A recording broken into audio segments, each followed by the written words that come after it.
Hey you, and welcome to this video where I will help you out how to verify your account on market.com.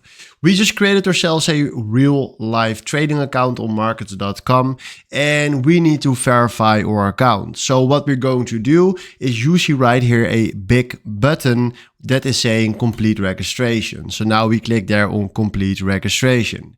And now what we're going to do is you see right here a nice bar that is standing on blue, and we need to continue and do all these steps right here. So now we click here on continue.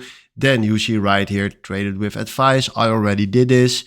Select right here all the information that they need from us. And then when the blue bar is at around 90%, then you need to upload your ID, fill in the tax information, and then after that you can verify your account.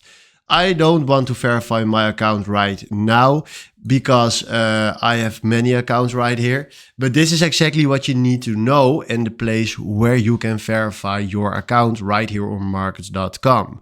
So if you continue this, you can verify your account, and hopefully this was the video where I was looking for. So for now, thanks for watching and have a wonderful day. Ciao.